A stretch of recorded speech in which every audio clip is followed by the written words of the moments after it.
حضرت امام مالک رحمۃ اللہ علیہ سرکار فرماتے ہیں کہ مجھے مدینۃ المنورہ کی سرزمین سے اتنا لگن ہوئی اور اتنا پیار ہو گیا کہ میں مدینہ پاک سے باہر نہیں نکلا کرتا تھا، اس لیے کہ کہیں مجھ پر موت آئے اور میں مدینہ میں موجود نہ ہوں، اور اس کی فضاؤں کو اور اس کی جہاں پر جو رحمت خدا کی برس رہی ہے اس سے میں خالی نہ ہو جاؤں۔ میرے آقا نامدار صلی اللہ علیہ وسلم سرکار نے فرمایا، جو بندہ مومن میرے مدینہ میں مرے گا اور اپنی جان کا نذرانہ پیش کرے گا، کل قیامت کی صبح میں بارگاہ خداوندی کے اندر اس کی سفارش کا مطالبہ کروں گا، بارگاہ خداوندی میں عرض و گزار کروں گا کہ مولا، یہ بندہ میرے شہر کے اندر اور میرے اس مبارک گھر کے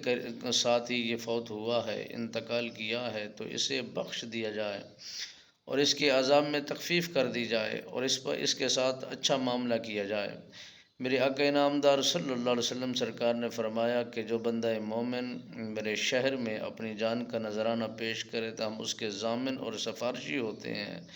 تو حضرت امام مالک سرکار فرماتے ہیں کہ میں اکثر و بیشتر میں آپ کے روضے رسول کے بالکل قریب رہا کرتا تھا اور وہیں پر زندگی کو بسر کیا کرتا تھا، اور پھر جب بھی میں باہر مدینہ کی گلیوں میں پھرا کرتا تھا تو راستے کے درمیان میں نہیں گزرا کرتا تھا، کہیں میرے آقا نامدار صلی اللہ علیہ وسلم سرکار کے قدم مبارک لگے ہوں اور امام مالک کے اس پر قدم آ جائیں، کہیں بے ادبی اور گستاخی نہ ہو جائے۔ تو اس لیے میں دیواروں کے ساتھ چلا کرتا تھا اور دیواروں کو ہاتھ لگا لگا کر چوما کرتا تھا کہ کہیں میرے آقا نامدار صلی اللہ علیہ وسلم سرکار کے ید اللہ والے ہاتھ لگ گئے ہوں اور اس کی برکت مجھے حاصل ہو جائے،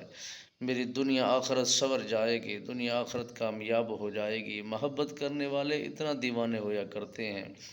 عشق رکھنے والے اتنا مست اور مستغرق ہو جایا کرتے ہیں۔